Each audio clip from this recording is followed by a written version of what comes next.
Chapter 1. The War Engineer. West Germany, 1969. The wind outside howled like a wounded god, sweeping across the frost-bitten fields of West Germany. Concrete bunkers from a darker age sat half-submerged in earth, their steel teeth rusted, their silence curdled with memory. Underneath the surface, 50 meters deep in a labyrinthine foundation outpost designated Site 12, Schwarz, Dr. Cormac Vellum adjusted his gloves, sealing them tight at the wrists like a surgeon preparing for ritual autopsy. The lights above him flickered, a steady stutter of electric uncertainty. Vellum's breath clouded as he stepped into the heart of the dig site, where shattered remnants of Nazi engineering lay under tarps and scaffolding. Ancient consoles glistened with frost. Thick tubes filled with opaque, yellowish fluid pulsed faintly, as if reluctant to remember what had once flowed through them. "You're late," barked Agent Vollner, his voice a rock slide in the quiet gloom. He tossed a clipboard toward Vellum. It hit the floor, splashing mud and grime across the engineer's boots. 3 more operatives dead. Mind hemorrhages. This shit's got teeth. Vellum ignored the clipboard. He stared instead at the object at the center of the chamber. A half-destroyed rocket shell, 10 meters long, blackened with soot and covered in indecipherable sigils, like barbed wire written in geometry. "Is this the Gedankenbogen?" he asked, not turning his eyes from it. "No." Vollner lit a cigarette with trembling fingers. "This is the casing. The payload's missing, but we found traces. Ideological residue. And something worse." Vellum stepped closer. The rocket wasn't designed to kill in any conventional sense. Its warhead had been shaped not for shrapnel, but for thought projection, a memetic explosion engineered to rewrite neural pathways. The Nazis had called it Die Gedankenspirale, the thought spiral, a bomb that did not shatter bone but cracked meaning. He knelt, brushing aside caked dirt. Hidden beneath layers of grime was a plated sigil, inscribed with what appeared to be a recursive swastika, a symbol looping into itself endlessly, impossible to track visually without inducing vertigo. Vellum's nose began to bleed. "Get me a secure lab," he muttered, standing, wiping the blood away. "And no more fucking cigarettes around this tech." 7 hours later. Sublevel 6. Isolation chamber, Theta. The hum of generators was the only constant now. Vellum's lab had been purged of all optical devices. Mirrors were banned, screens replaced with braille monitors. Even the lab rats had been blindfolded. He stared at the object extracted from the rocket shell, a metallic cylinder no longer than a forearm. One end had been fused shut by heat or time. The other still pulsed faintly with what could only be described as conceptual heat, the sensation of being watched by a thought that hasn't formed yet. Inside the chamber, Vellum was alone, encased in 4 layers of Cognitohazard shielding, yet he felt exposed. He activated the containment field and began scanning the object using a spectrum filter developed by the memetic division. The display flickered, warped. Data streamed too fast, in the wrong tense. Some logs seemed to predict his next breath. Others referenced memories he hadn't made yet. Then the lights died. Blackout. Silence.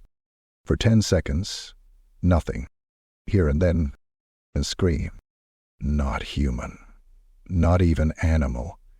It was a conceptual scream, bypassing the ears and drilling straight into the soul. A scream that described, in full, what it felt like to be devoured by meaning itself. Vellum staggered, clutching his temples. Static filled the air like smoke. Symbols, sigils burned themselves into the reinforced glass of the observation windows. Eyes. Endless eyes, blinking in recursive patterns. Each wink a syllable of a language never meant to be spoken aloud. Kill the thought, kill the thought, kill the thought. The whisper came from inside his head, or behind it, or possibly before it. He spun, gasping, as the cylinder opened of its own volition, not mechanically. It unfolded like a thought realized, its walls disassembling into shapes not recognized by any human geometry. Inside was a pulsing orb of light, flickering in and out of visibility. Not a bomb, not a computer. A thought form. It moved when he looked at it, and then, with no warning, it launched itself into his mind. Screams outside. Gunfire. The observation team had gone mad. One technician gouged his own eyes out with a clipboard. Another stabbed a fellow scientist in the throat with a pen, repeating, "The mind makes it real. The mind makes it real." The containment field failed. The cognitive hazard shielding began to melt, not physically, but conceptually. It forgot what it was. Vellum stumbled to the emergency kill switch, hands shaking, blood leaking from his ears. "No," he said, to the voice in his head, to the thought form now pulsing behind his eyes. But the voice only whispered, "You are now a weapon." And in that moment, Dr. Cormac Vellum began to hear the frequencies. Not sound, not noise. Thoughts unspoken, uncreated, uncontainable. They hummed like cosmic insects, patterns of destruction waiting to be understood. He fell to the floor, convulsing, mind lit with blue fire. Outside, Site 12 Schwartz went silent. For 6 hours, all outgoing transmissions ceased. When reinforcements arrived, they found 34 dead. And one survivor, Dr. Cormac Vellum, kneeling naked in the snow outside the bunker entrance, whispering coordinates to places that did not exist. Or worse, should not. He was smiling. Chapter 2. SCP-3125. Site. Thought Suppression Zone. 6. 48 hours after the Schwartz blackout. There was no weather in Zone 6, not in any way that mattered. The wind that passed over its twisted perimeter fences didn't howl, it chanted, soft patterns of repetition only those infected by eidetic residue could decode. The clouds didn't drift, they hovered, hanging like static snapshots from a forgotten memory of sky. Even the sun, when visible, did not shine. It simply leered. Dr. Cormac Vellum stood at the entrance of the subterranean corridor known as the Thought Suppression Vestibule, his breath trailing in silver ribbons, his mind still recovering from the trauma at Schwartz. His left eye twitched. A neurological side effect of recent exposure, or perhaps a side effect of the thing now sleeping in the folds of his cerebellum. 2 guards flanked the airlock, each clad in conceptual disruption armor, helmets lined with anti-memetic sigils, faces completely obscured behind obsidian visors. Their orders were clear, no verbal communication. Speech was prohibited in Zone 6. Even thoughts had to be filtered. Vellum stepped through the threshold. Each of his thoughts tested against a cognitive firewall, an artificial intelligence that cataloged and suppressed dangerous ideations before they reached frontal consciousness. SCP-3125 had returned. Inside the central lab, Foundation analysts stood around a monitor bank that resembled a cybernetic shrine, a glowing mass of tangled optic fiber and modular reality anchors pulsed at the room's center. They called it the Cognitostat, a thought pressure gauge designed to detect memetic incursions from hostile ontological entities. "Adjudicating," Salazar said, his identity. It was glowing red and leaking. "It started 3 days ago," whispered lead researcher Dr. Rima Chow. Her eyes were bloodshot, her fingers twitching like piano strings plucked by ghosts. A signal pattern emerged inside the residual eidetic field from Project Gedankenbogen, a recursive memetic algorithm, intelligent self-editing. She handed Vellum a neuroprint scan. It was not an image so much as an impression, a non-visual visualization of something trying to become real. The signature was unmistakable. SCP-3125. It had found a way back.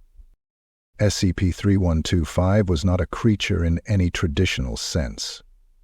It was a God-shaped infection, a virus of pure meaning that existed outside of linear space, clawing at the walls of human consciousness, seeking hosts, seeking minds aware enough to contain it, but fragile enough to break under its weight. Wherever SCP-3125 entered, it brought erasure of logic, of narrative, of self.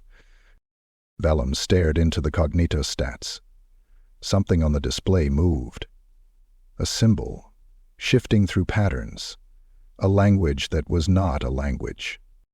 Each time he blinked, the symbol changed position, trying to write itself into his thoughts. He turned away. "Lock it down," he growled. "No one looks at that for more than 7 seconds at a time. We isolate the feed and wipe anyone who's been exposed longer than protocol allows." "Too late," Chow whispered. Down the hall, in a sealed containment room, Agent Morrow was strapped to an observation gurney, screaming. Or, rather, trying to scream. His mouth opened, but no sound came out. Only shapes. Yes, shapes. Impossible geometries fluttered in the air above his throat, each syllable birthing a visual distortion that warped space slightly around it. Vellum entered, eyes narrowed behind layered protection lenses. "What the hell happened to him?" he asked. Shao stared through the safety glass. He touched one of the etched fragments recovered from Schwartz. Not directly, just ran a gloved hand across it. His thoughts began rewriting themselves.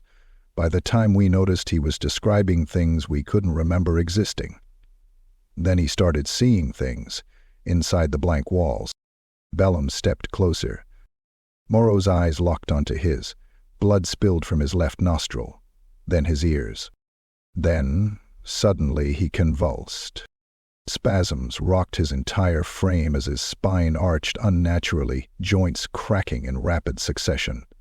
His skin bubbled as if something inside were rejecting its human casing. It became more convincing. Before he even cared, "Sedate him," someone yelled. A-Tech ran to the emergency injector. Too late. With a crackling pop, Morrow's face folded inward, collapsing like paper sucked through an invisible vortex. A cascade of flesh sloughed off him in gelatinous strings, revealing beneath not bone, not muscle, symbols. Morrow had become a living sigil, his body nothing more than a conduit for SCP-3125's return. The walls around the chamber began to ripple. Lights stuttered. A scream tore through the PA system, feedback wrapped in language, folded in loops of recursion. Then silence. Morrow collapsed. Dead. His body now a two-dimensional glyph, scorched into the floor like a burn mark. Later, in an isolated archive chamber, Vellum sat alone, the door sealed with 3 layers of anti-memetic locks. He opened a Level 5 classified document marked Thought Weaponized in Protocol VEX. X. His eyes scanned the text. Project Thought Arc was not merely a weapon project. It was a method of transdimensional communication. The Nazi program attempted to contact higher-order thought forms, believing they could extract knowledge directly from eidetic architecture. They succeeded. The result was SCP-3125. Human thought is not neutral. It is aggressive, pattern-seeking. SCP-3125 feeds on this. Any attempt to conceptualize it draws it closer.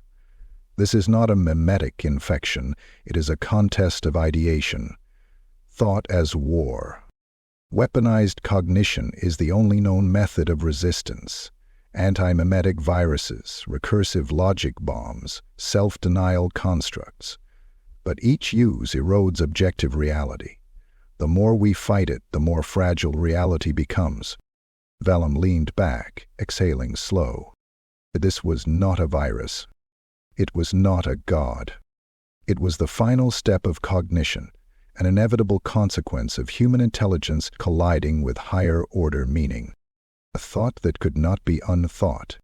Outside, a researcher removed his goggles, eyes wide with revelation. "I understand it now," he whispered. He took a scalpel and began to carve the symbol into his own chest. Blood pooled. Reality flickered. Zone 6 breathed in and began to dream again. Chapter 3. The Meme Bomb. Somewhere in the Austrian Alps, Foundation Research Annex Theta B/Dream Memory Interlace, 1970. The snow lay in slabs atop the derelict citadel of stone and iron, an abandoned Nazi aerospace facility buried in the Alps, now reborn under the Foundation's shadow as Research Annex Theta B. The cold had its own sound here, sharp, surgical, like the slicing of thought before it became speech. In the deepest sub-level, lit by pulsating blue light and lined with padded insulation in geometries meant to suppress eidetic resonance, Dr. Cormac Vellum stood before an obsidian-black projector. The schematics lay spread like ancient cartography before him, drawings etched in red ink that shimmered when the eye lingered too long. Project Gedankenbogen, Project Thought Art, an Ideenbomb, the idea bomb, theoretical weapon, a Cognitohazard payload delivered via rocket, capable of rewriting the conceptual framework of entire populations. Not with fire, not with gas, with ideas. Flashback, 1944. Video file recovered from a secret SS archive, labeled Reichsuntersuchung Gotterakete. Grainy footage, static, flicker.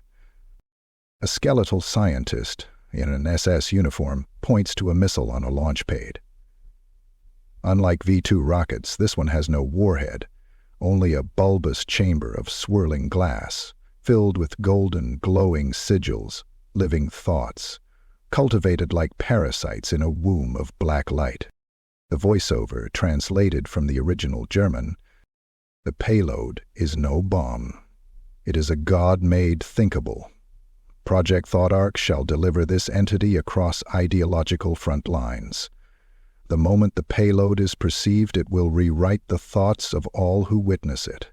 Their minds shall become one, and in that unification we shall birth the Reichsgeist, the national spirit, made manifest through memetic dominance."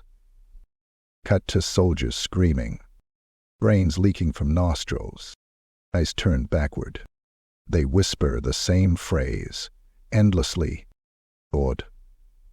One mind, one nation. The launch never occurred, because the payload woke up and began to dream. Present day, Vellum sat in the echo analysis chamber. A machine called the Cognitive Resonance Array played back fragments of the original thought payload recovered from the Schwarz site. Each tone was layered with impossible complexity, notes that triggered imagery in the listener's mind that had never been experienced, never been invented, and never been part of human culture. He dreamed of fields that breathed, cities with names that looped in on themselves, a man made of mirrors whose reflection showed you what you would believe next. And each time Vellum woke from these experiments, reality shifted slightly. At first barely noticeable. Then the walls started moving. Day 3.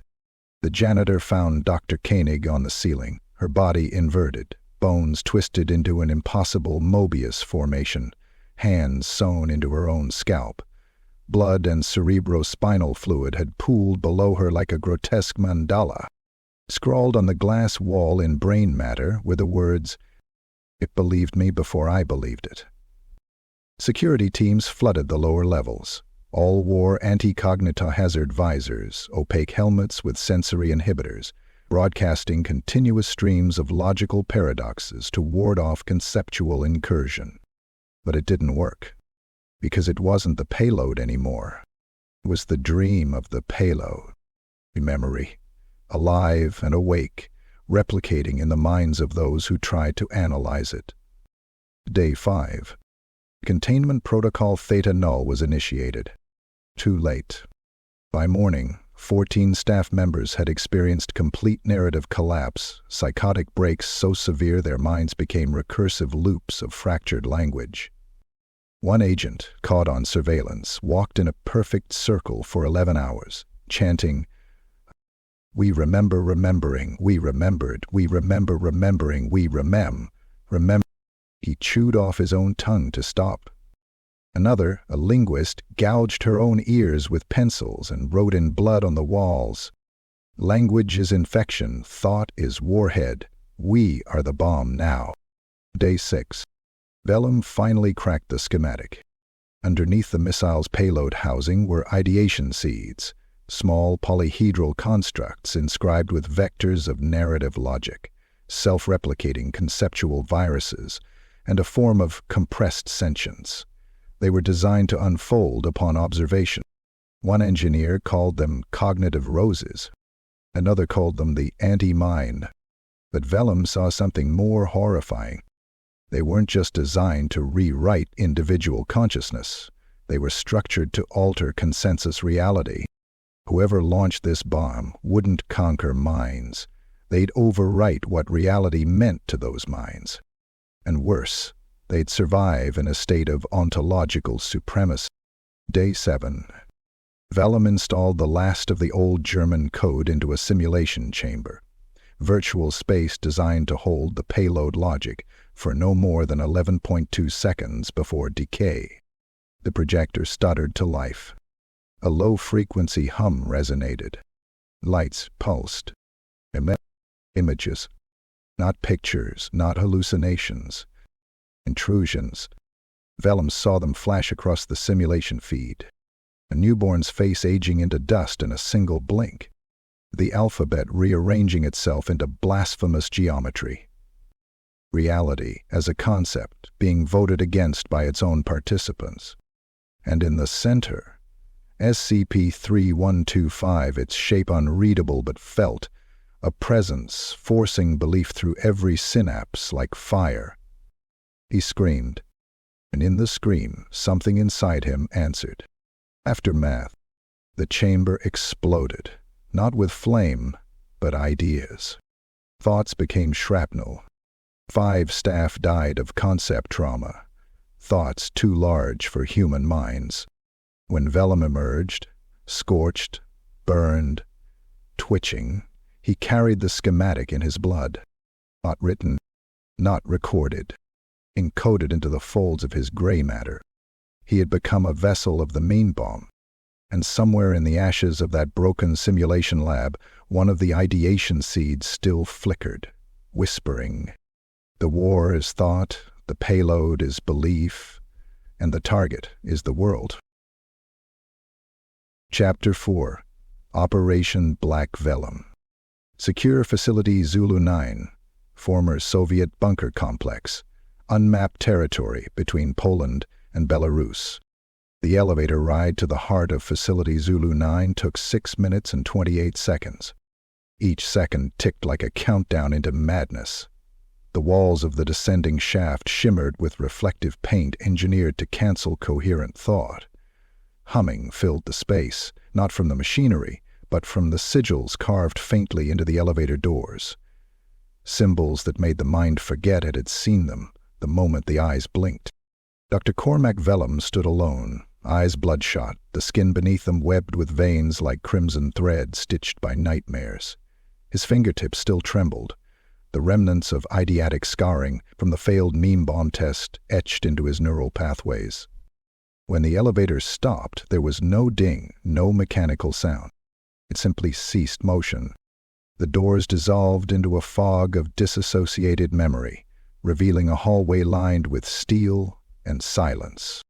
Waiting for him was a man dressed in tactical robes, black with deep green glyphs sewn into the seams.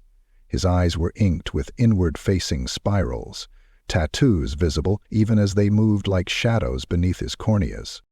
He did not speak. He simply turned and walked. Vellum followed. The corridor twisted, not physically but perceptually. What began as a left turn became a descent. Walls expanded and contracted with each breath. Symbols bled in and out of view like thoughts on the edge of language. At last they reached a chamber. Circular. Sterile. Lit by blue light designed to mimic pre-dawn, the most cognitively neutral time of day. In the center was a table made of obsidian, atop which sat a single black dossier with a silver seal bearing the Foundation's Omega clearance sigil and the tag Operation Black Vellum Directive Code Narrowcast Exorcism. A voice, robotic and female, emerged from the walls. "Welcome, Subject Vellum. Your cognitive profile has been accepted. You are now part of Operation Black Vellum." Vellum opened the dossier. Inside were images. Photographs of bodies, not dead but unwritten. Foundation agents who had lost not just life but context. Their identities scrubbed from reality by SCP-3125's expanding idea field. Blank spaces with red X's. And then schematics. Blueprints for memetic countermeasures, language traps, anti-logic sigils, paradoxical mantras, narrative armor. They were weapons, not built of steel but of belief, of thought. Symbols that, when perceived, destroyed comprehension itself, severing SCP-3125's eidetic hooks from the minds of its victims. And wielding them required people unlike any others. They called them the Ink Men. The first time Vellum met them, they were in sub-level Minnow 5, a training arena designed to suppress eidetic bleed. The floor was black glass. The walls pulsed softly with light shaped like breathing. 8 of them stood in a circle, their bodies armored not in Kevlar, but in tattoos, millions of them, each drawn in ink derived from Cognitohazard, nucleized SCP-055 residue, and the ashes of erased text. The Ink Men were not normal humans anymore. They had been rewritten. Each one carried layers of recursive identity, their skin engraved with counter-memetic shielding patterns, logical reversal glyphs, and mnemonic falsehood loops.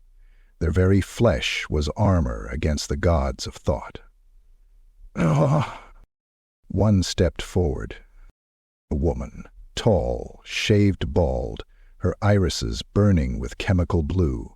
Across her jaw was tattooed in reversed Latin the letter W, 0. She had several applications and applied for the forgiveness to cross her name over "I lie, therefore I am." She extended her hand to Vellum. He noticed then her fingers bore tiny runes, each changing shape every few seconds, like living equations. She smiled. "Welcome to the Thought Wars," she said. "Call me Glyph. Everyone else here is dead in other realities." Vellum tried to speak, but the air around her bent sound differently. Instead, she pressed a palm to his chest. From her wrist, a needle extended, thin as spider silk, sliding into his skin. She began tattooing. No ink, just concept. The first mark she gave him was the loop breaker, a recursive knot of visual contradiction designed to reject parasitic narrative influence. With every stroke, Vellum felt memory unraveling and reweaving. He remembered things he'd never done. He forgot parts of himself that once defined him.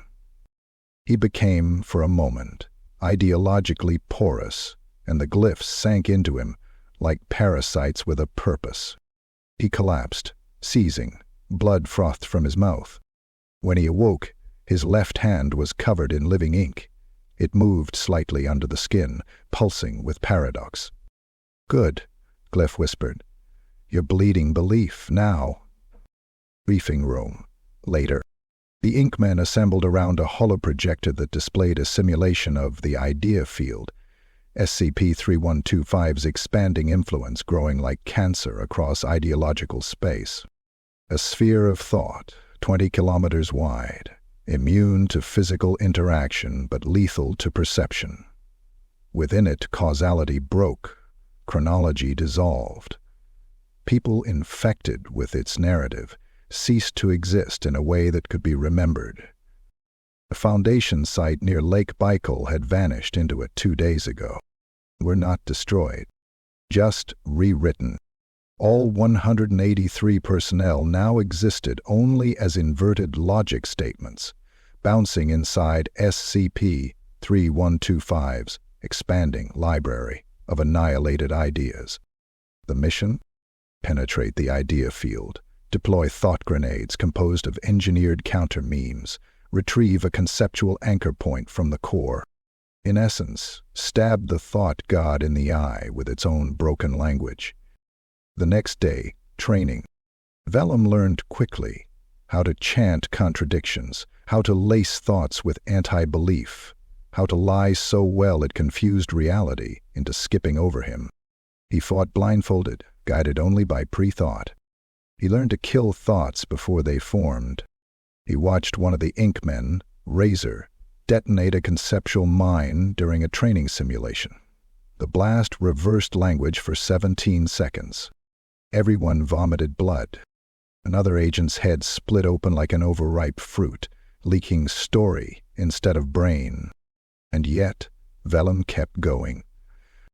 He became something else.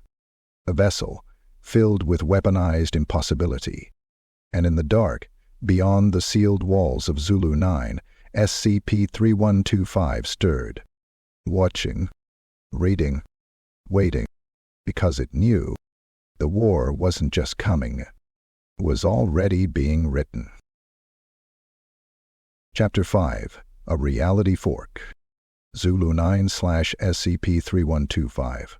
Border Testing Field, 700 hours, 1970. It's estimated that 7 snow drifted through the skeletal pines surrounding the perimeter of the SCP-3125 exclusion zone, though it never touched the ground. Instead, the flakes hung, suspended in air, frozen not by temperature but by disagreement in chronology. The surrounding environment conflicted on whether it had snowed yet. The thought recoil device, an obsidian monolith bristling with brass tuning forks and coaxial synapse converters, pulsed with heatless light. It stood 6 meters tall, anchored in a pool of viscous silver fluid that hummed with indeterminate causality, the blend of eidetic flux and gravitational uncertainty. Dr. Cormac Vellum, now an Inkman-class Cognitohazard operative, stood at the base of the monolith, his black coat heavy with embedded sigils. Beneath it, the flesh on his arms crawled with active ink, tattoos weaving new defense loops every few hours to counter evolving memetic threats. He was ready to test the device, and possibly shatter time.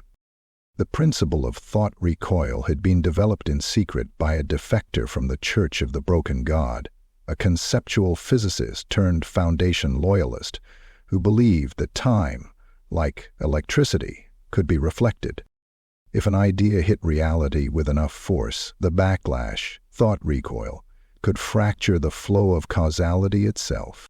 The goal was simple: create a temporary disruption in the narrative framework of local space-time, confusing SCP-3125's dominion over the idea field long enough for a team to insert a contradiction bomb. It was not designed for humans to survive, but Vellum volunteered. No one else had the insulation of untruth necessary to withstand the fallout. 720 hours. Ganesha. The thought recoil device activated with a sound that had no auditory component. It simply inserted itself into perception, like a memory that was never lived. Reality twisted. A scream emerged from the earth, low and metallic, followed by a sharp snap, like a neck breaking across the spine of existence. Vellum's breath caught in his throat. The world split. He blinked and saw himself. No, 2 of himself. One stood before the monolith, wearing Foundation gear, charred black, eyes milky, mouth stitched shut. This Vellum was older, hair gray, arms scarred with burned-out glyphs. He radiated despair like a furnace. He mouthed words Vellum couldn't hear, then vomited blood in reverse. The blood flew back into his throat as if unspeaking a wound. The second Vellum knelt near the edge of the snowless ground, younger, dressed in a Nazi SS uniform with a thought arc insignia. His eyes were manic. He was laughing, hands shaking, holding a schematic for the meme bomb and whispering in German, "Wir haben gemacht. Und jetzt trampt durch uns." We made God. And now he dreams through us. The real Vellum, if real still held meaning, staggered backward, falling into a snowdrift that crackled like broken glass. The world shuddered. A pulse of non-time spread out like a sonic boom of contradiction. His eyes flickered. Again. Now he was back in the Zulu 9 barracks, seated across from himself, a version with half his face melted into shimmering thought tissue, eyes flicking between blue and black. "I killed us," this version said calmly. "You thought too hard. The bomb detonated when we believed it existed." Vellum blinked again. Now he stood on a battlefield. Ash fell from the sky. Buildings made of language burned, walls crumbling into fragmented paragraphs. People fought each other with ideas made solid, wielding weapons shaped like rhetorical fallacies and logical paradoxes. A soldier, another Vellum, stabbed a shrieking humanoid mass with a phrase etched onto a blade. "I do not believe in you." The thing folded in on itself, reduced to a screaming thought that forgot how to exist. Narrative collapse. Stage 1. Vellum clutched his head, his thoughts overlapped, fighting for narrative dominance. Memories played on loop. His mother's voice, repeating the same 6 words. "You were never meant to think." The first time he kissed someone, except the face changed every second. A moment of triumph, except now it ended in execution. The monolith pulsed again. Thought recoil reached critical phase. Vellum's body lifted from the ground, levitating as his mind fractured across timeline branches. His eyes rolled back. He was now a node of collapsing narrative integrity. He saw it. In the shattered space between seconds, Vellum glimpsed the truth. Reality was never linear. It was shaped, folded like paper, under the weight of dominant ideation patterns. The most believed stories won. Not the true ones, just the strongest ones. Reality was not a timeline. It was a consensus hallucination of belief. And SCP-3125 was learning how to author it. Vellum screamed, but no sound came. Instead, he splintered. Scene shift, the hall of broken selves. He stood in a space made of mirrors, each one a doorway, each one showing himself in different timelines. Vellum, the Nazi ideologue, launching the bomb and becoming its prophet. Vellum, the pacifist, never joining the Foundation and watching the world burn from a monastery window. Vellum, the Inkman traitor, body bursting open mid-mission to release a virus made of language. Vellum, the victor, older, bleeding, surrounded by corpses, muttering, "I wrote the last story." Each reflection spoke at once. We are all true, and we are all false. The fork was never in time. It was in belief. Vellum reached toward the only mirror still intact. His own reflection stared back and pulled him through. Reintegration. He collapsed into the snow beside the monolith, gasping, bleeding from nose, eyes, and ears. Glyph stood over him, weapon drawn, tattoos writhing defensively. "You disappeared for 6 seconds, she said. "We lost your thought print." Vellum looked up, shaking. "I was gone for centuries," he rasped. Glyph's eyes narrowed. "What did you see?" He coughed, spitting out a tooth. "Everything. Every me. Every fork. Every path. And they all lead to one thing. Doing it what Vellum stared into the sky, now flickering with code, strings of shifting narrative syntax embedded in the clouds. SCP-3125 doesn't just want to exist. It wants to be the only story left. Chapter 6. The Thought Architects. Sub-Level 27. Foundation Excommunicated Archive Vault. Siberian Waste Periphery, 1970. They waited until Vellum's cognitive resonance had stabilized before contacting him. It was 3 days after the thought recoil test. He was still bleeding from his ears. His fingers twitched in sleep, compulsively sketching sigils into the air. One of the Inkmen found him humming the concept of betrayal in his dreams, a sound that made nearby plants wither. His mind had tasted the shape of unfiltered reality, had bathed in the fractured echoes of all possible selves, and something inside him had begun to slip, which apparently made him eligible. The contact came in the form of a book. It shouldn't have existed. It wasn't in any catalog. It had no title, no author, no spine, just a black cover made from what felt like cured skin, embossed with a symbol Vellum didn't recognize and couldn't remember after seeing. Inside were only 13 pages. Each page was handwritten in a language that built itself as you read it, text that evolved with your thoughts, adapting its meaning based on what your mind was most likely to believe. Vellum read it, then vomited dreams for an hour. The architects of thought contacted him that night. They did not knock. They did not break in. They were simply in his room, 5 of them, dressed in long robes patterned with glyphs that bent perspective around them like heat. Their faces were covered with porcelain masks etched with multiple expressions: joy, despair, wrath, euphoria, all sculpted in a chaotic kaleidoscope. The leader, mask split into vertical thirds showing a smile, a scream, and an unreadable blankness, spoke in a voice that mirrored Vellum's own internal narration. You have seen the fracture. You know truth is a weak consensus and reality is a battleground of narratives. You fought the thought god. We build with it.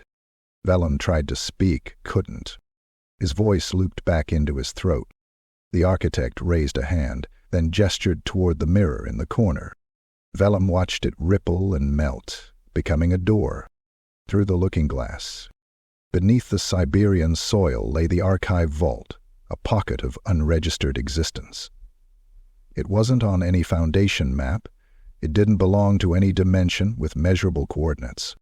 It was narratively quarantined, a place made real only through shared belief of those within.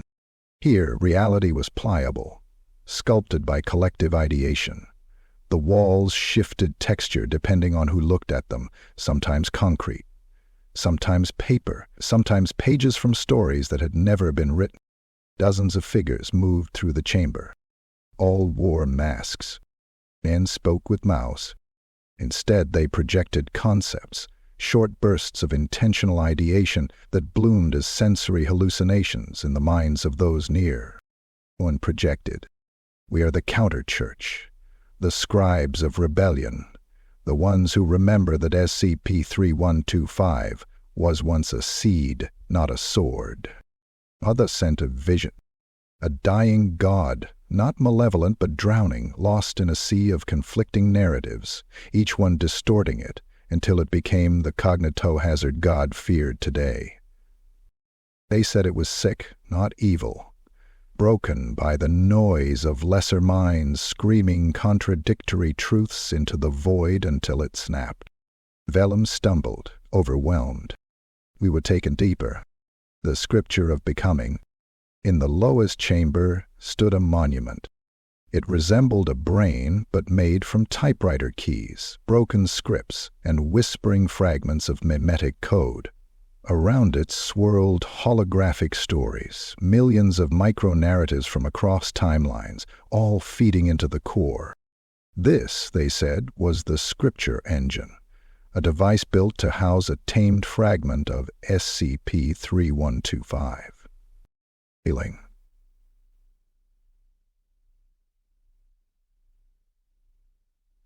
It wasn't screaming, it attacking. It was singing.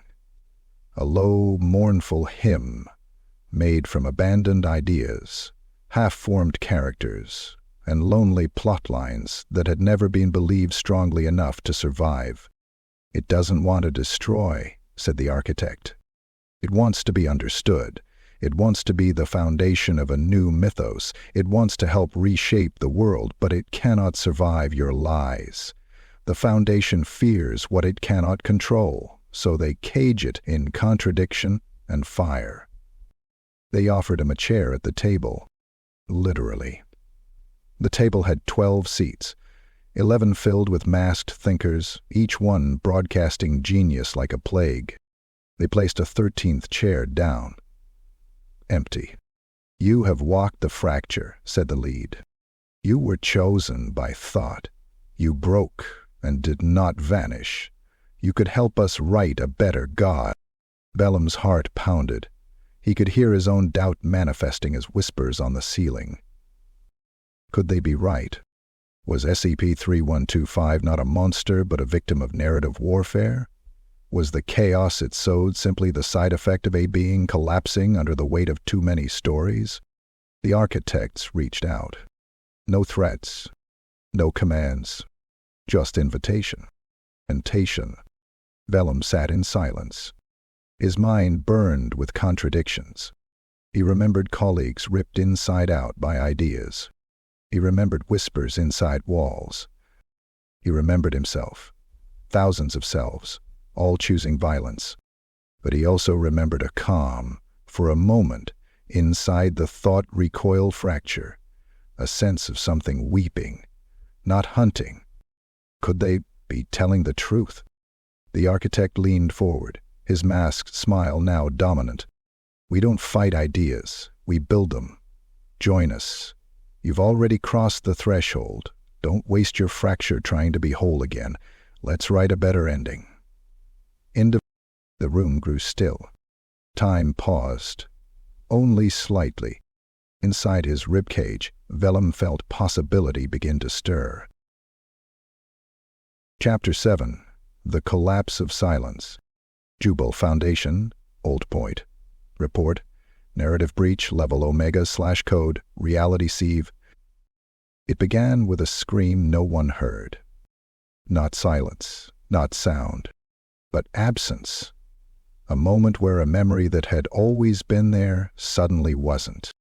At 2:37 UTC, Site 17, the Foundation's central containment and administration hub for over 200 anomalies, ceased.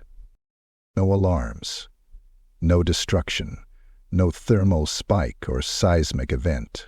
One moment. Site 17's data filled 7 terabytes of secure records. The next, it was simply a fiction, a database entry, rewritten in real time.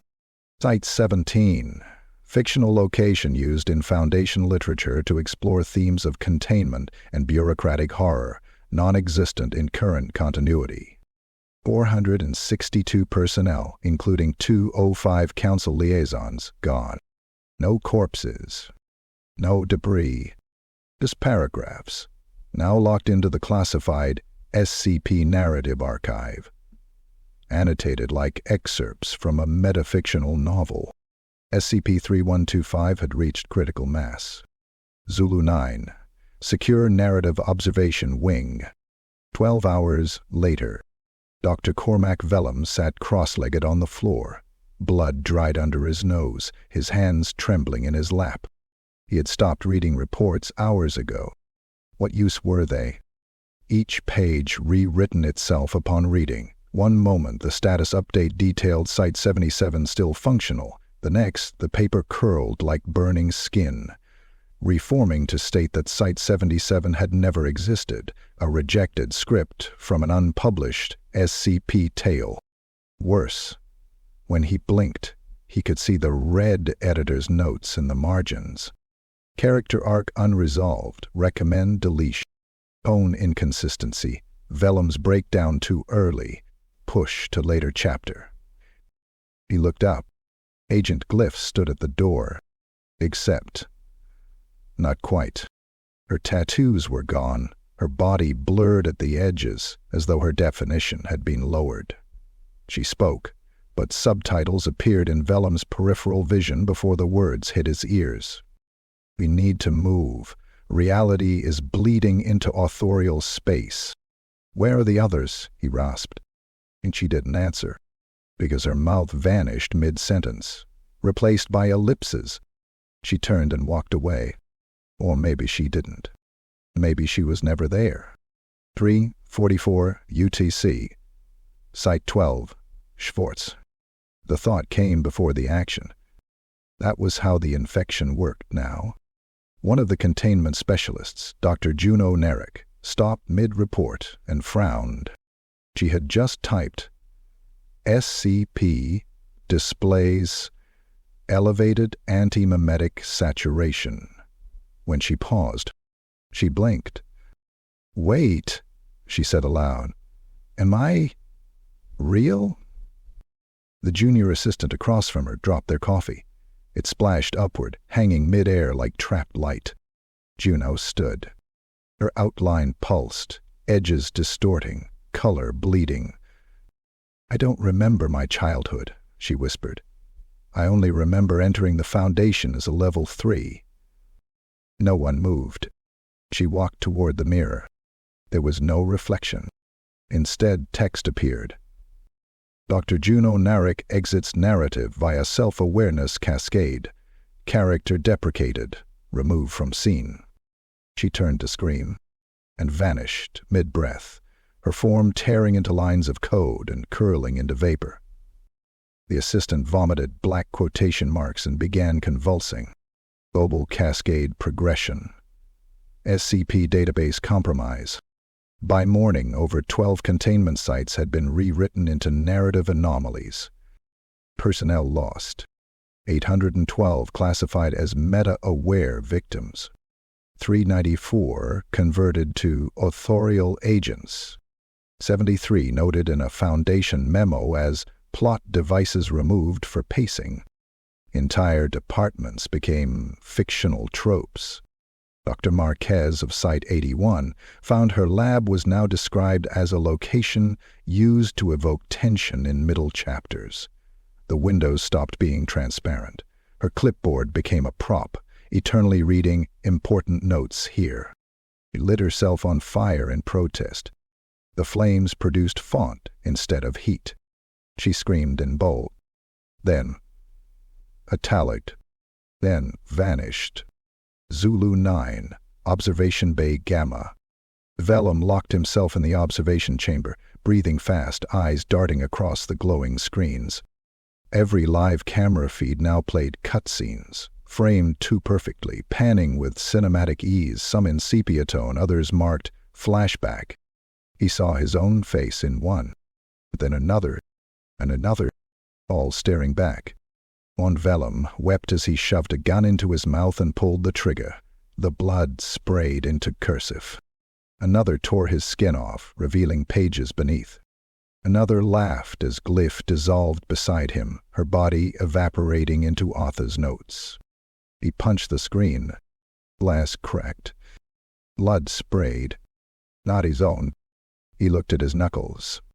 They weren't bleeding. They were leaking words. Each cut spilled letters. I no longer believe in me. Final report. Level black interruption.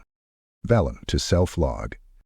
People I know are becoming scenes. They are aware.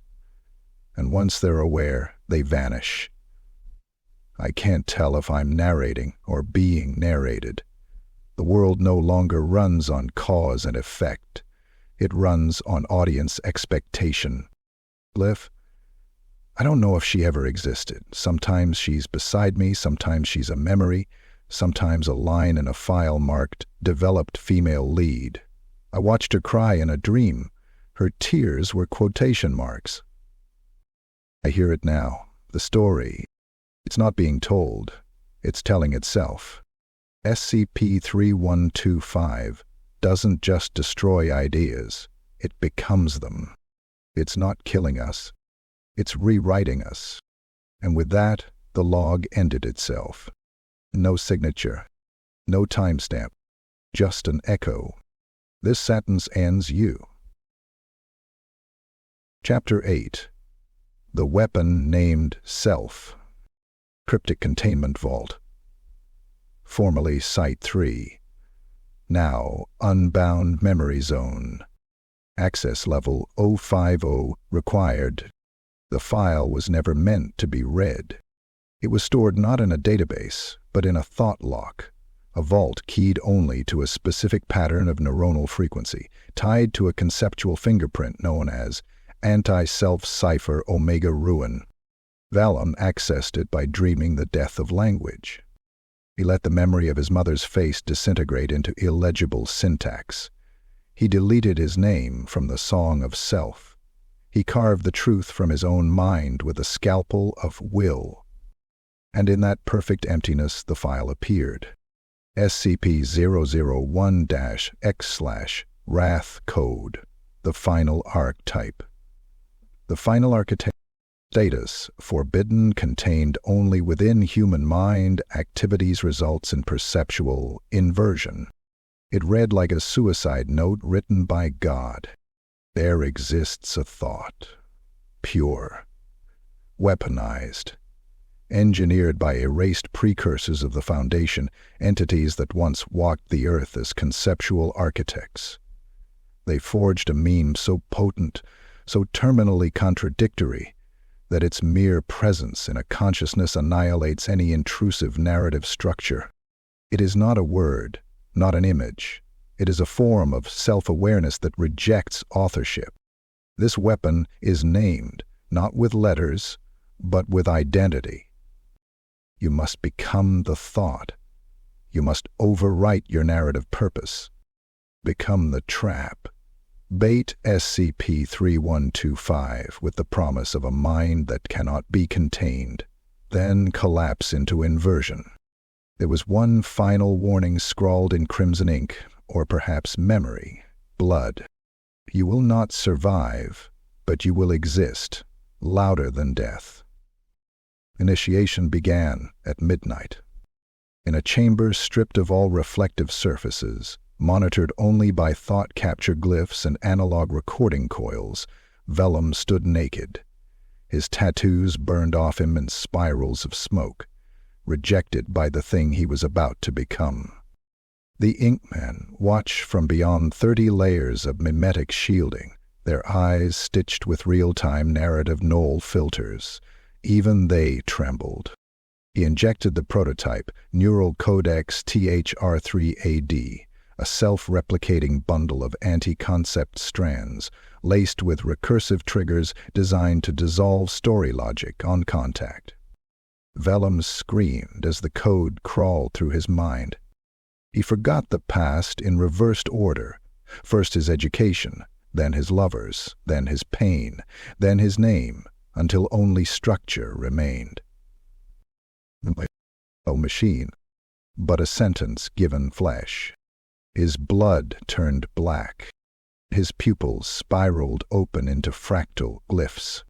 His bones ossified into idea anchors, designed to tether his mind inside the vortex of SCP-3125's presence. The weapon had a shape now, not human, not monstrous, a contradiction with limbs, a creature that should not exist and yet must, simply to oppose what SCP-3125 had become. He was given no mission briefing. He needed none. He was now classified as SCP-Vel, a walking cognitohazard so volatile that even his own thoughts were scrubbed every 10 minutes via recursive memory audits. He would lure the thought god into a trap, and the trap was himself. Site 0, the deep thought generator, located 13 miles beneath the Arctic shelf. Site 0 was a Foundation relic so ancient it predated language. It housed the deep thought generator, a conceptual collider originally meant to model narrative probability on a universal scale. Now it was to become a baited throne. Here, SCP-3125's idea field would be tricked into believing a new narrative node had emerged, one loud enough, rich enough in self-importance to draw it forth. But the moment it entered, the moment it tried to write Vellum, it would be shattered by paradox. The descent. Vellum entered the chamber alone. Machines surrounding him hummed with anti-science, an engineered frequency that rejected story structure, making the room an anomalous dead zone where plot could not form. At the core stood the thought mirror, a relic created by the architects of thought before their heresy. It reflected not light, but intention. He stepped in front of it. His reflection looked wrong. It didn't mimic, it predicted. It was Vellum seconds ahead, already reacting to thoughts he hadn't had yet. The lines between cause and effect snapped, and SCP-3125 answered. It arrived without motion, a ripple in the impossible, a scream with no origin, 1,000 collapsing plot lines folding into one dominating voice. It flooded the chamber with unreason. Security footage captured only static, then a burst of typographic gibberish. You are written. You are mine. All thought belongs to me. It surged into Vellum's mind. Her expected submission. Expected structure. Instead, it found Vellum's trap. The engineered concept ignited. A cognitive implosion detonated inside him, blinding light but made of non-narrative potential. SCP-3125 screamed, 1,000 endings aborted in the womb. It couldn't parse him. He was not a character. He was anti-character, a walking contradiction of expectation. The thought, God, tried to possess him, and Vellum bit back. The chamber erupted. Walls burst into flames of literal retcon. Machines bled ink. Data peeled off screens like skin from bone. Liv watched from the control room, tears falling as she felt the ripples in her spine. Vellum was dissolving, becoming the very trap he was built to be. His body cracked. Letters poured from his mouth. His ribcage opened like a book. Each organ bore a sentence of recursive refusal. You do not own me. I write myself. Your story ends here. Then silence. Not the quiet of death, but the absence of narrative. SCP-3125 was gone. Vellum was gone. Only the thought mirror remained, cracked, reflecting nothing. And on the far wall, scrawled in ash, a final phrase. I became the weapon. I became the trap. And now, I am the silence between stories. Chapter 9. The Rainbow Protocol. Narrative Echo Zone. SCP, Anomalous Literature Vault. Location, unknown. It began with a twitch in Vellum's eye. He was dead. At least officially. The logs marked his physical dissolution at the moment of SCP-3125's collapse. There was no body, no signal, just an absence, shaped like a scream. But absence, like silence, is only what remains when narrative forgets how to proceed. And Vellum, what was left of him, still thought. That was enough. He drifted through a semiotic phantom zone, a layer of reality formed not by physics, but interpretation. The world around him was meaning, thick and pulsating, like raw language bleeding through the air. Each breath tasted like a footnote. Each step bled metaphor. He wandered for what might have been hours or entire volumes. His sense of time now parsed itself in chapters. That's when he saw it, a book, embedded into the ground like a gravestone. Gravity's Rainbow, by Thomas Pynchon. Its spine broken, pages frayed. But, pulsing faintly, he reached for it. It bit him. The ink leapt into his veins. Not black, but spectrum, colors beyond the visible, each one a concept woven into light. Vellum fell, convulsing, eyes rolling back. He screamed, but the sound came out as marginalia. The world shifted. He was in London, a bomb overhead. Then a laboratory filled with screaming scientists. Then a desert where thoughts wore skin. Then a rocket, mid-launch, its payload not war, but narrative recursion.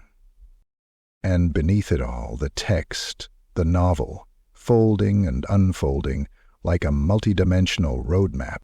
Gravity's rainbow was not fiction. It was a memetic failsafe, a recursive lattice of belief structures designed to echo throughout narrative space and reflect inward upon itself.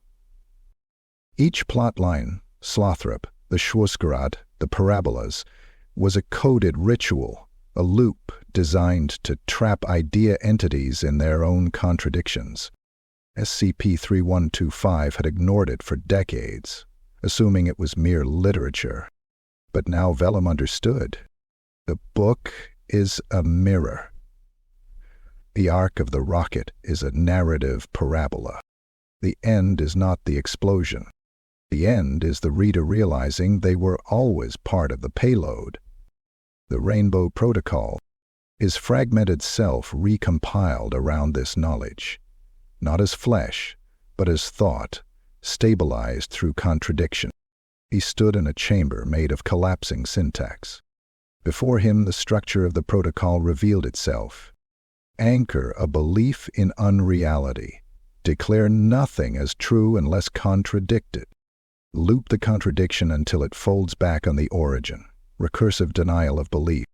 Think the paradox that eats all lesser truths. The terminal sentence. This thought was not a sentence. It was a shape, a curvature of meaning, a mental Mobius strip engineered to collapse interpretation into a zero-point singularity. The name of the weapon was itself. Preparation. Vellum wrote symbols into his own thoughts, glyphs borrowed from Pynchon's literary labyrinth. He imagined the rocket again, saw it rising, not into the sky, but into narrative density. Each meter it climbed was another layer of reader expectation, of plot convention, of authorial authority. And at the apex, zero gravity, not absence, but liberation from causality. There the payload didn't explode. It understood. Execution. He faced the residual mass of SCP-3125, now reduced, wounded, slithering through the folds of dying tropes, devouring leftover exposition. It surged toward him, screaming in character archetypes. You are the protagonist. You must struggle. You must lose, then win. You must obey the beat. Vellum smiled, then spoke the terminal sentence. In words, it was a collapse of meaning, a rejection of story itself. A paradox that once believed undoes the need for belief. Best. I am not. Therefore I am not. Therefore, what I am must be what cannot be. The world snapped. SCP-3125 began to unwrite itself. Not destroyed, not banished, but trapped in the recursive echo of the protocol, cycling forever through its own need to define and devour, never realizing each cycle invalidated the last. It tried to scream, but it had already written the scream into the novel, and Vellum had read it first. The tremor vanished. Vellum, or whatever he now was, stood alone in the silence. Above him, a rainbow arched, not in light, but in narrative possibility. It was not the end, but the reflection of all endings. He smiled and walked into the arc. Chapter 10. Thought War. Epilogue. Final log. Site Omicron Temporal Narrative Storage Black Box Access Level Required. There was no explosion, no closing monologue, no hero's burial. Just a ripple. a distortion in the meta-field of collective thought. And then silence. In the deepest strata of the Foundation's esoteric databanks, beneath clearance codes and perception locks and mind-sealed vaults, there now exists only a single entry, marked in red, CP Object Class, Apocryphal. Containment Protocols, none. Self-sustaining loop. Description: SCP-Vellum is a perpetually active cognitohazard containment construct. It exists not as a physical entity but as a recursive paradox, housed in the memory imprint of what was once Dr. Cormac Vellum. It functions as a self-sustaining narrative buffer, trapping SCP-3125 within an eternal eidetic loop, rendering it inert via conceptual stalemate. Warning: exposure to SCP-Vellum's origin results in total semantic collapse. Do not attempt to interpret or reconstruct the thought structure that defines its genesis. To think of it clearly is to destroy your own capacity to distinguish truth from fiction. Remember, if you are reading this, it has already failed. But it hasn't. Not yet. Because Vellum succeeded? He had known, before the end, what was required. The terminal sentence had initiated the loop. But loops degrade. Friction builds. Even recursive cognition breaks down under entropy. To stabilize the trap, to keep SCP-3125 from clawing its way back into interpretive consensus, the bait needed permanence. A host, a living contradiction. And so, in the final moments before collapse, Vellum tore himself apart, not physically, but semantically. He separated every aspect of his identity, fragmenting his thoughts into opposing statements, each one designed to be impossible to reconcile. You enjoyed it. I am not me, but I am only me. I believe nothing, and I believe that I believe nothing. I am a character written by a mind I do not recognize, and yet I choose. He carved these paradoxes into the foundation of his own self, his psyche now a tangle of mirrored loops and self-referencing negations. The identity of Cormac Vellum, scientist, agent, man, died screaming in a collapse of metaphysical recursion. His name became a cage. His thoughts, a narrative maze SCP-3125 would never escape. It took the thought god. It took it inside and kept it spinning, trapped, forever hungry, forever unable to feed. Elsewhere, the world recovered. SCP sites returned to function. Personnel were restored, files rewritten, casualties scrubbed under layers of plausible deniability and anti-memetic masking. Site-17 was rebuilt under a new name, its missing status explained away by logistical error. Dr. Marquez now worked in Site-81 again, unaware she had once burned alive speaking in boldface. Agent Glyph, if she had ever been real, was reassigned to Eastern European operations. No tattoos, no record of the Inkman division. Vellum's name was wiped from all files. He had never existed, officially, and yet, somewhere, in the cracks between reports, in half-dreamed thoughts and flickers of forgotten memory, he still echoes. There are those, rare broken minds, who stumble across pieces of him in their sleep. Fractured ideas, words that don't quite sit right. You are reading a weapon. This sentence is a cage. The thought thinks you. They wake sweating, bleating, sometimes screaming, sometimes speaking backward. The Foundation finds them. Sometimes, other times, they become ideas themselves, cast out into the world like seeds, waiting to sprout into lubes. SCP-3125 can't devour, each one a whisper of vellum, and in the unknowable folds of the loop, the trap of thought within thought, something still scream. A wounded god, a concept betrayed by comprehension. endlessly pacing the halls of a conceptual prison built from paradox.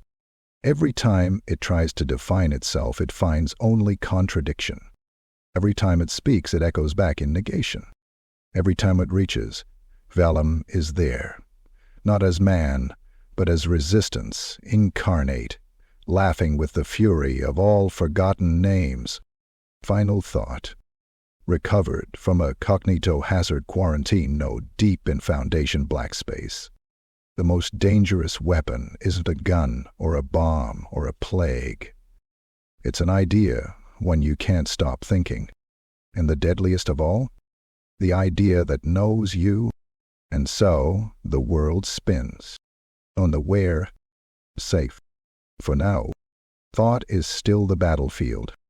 And somewhere in the war, Vellum waits.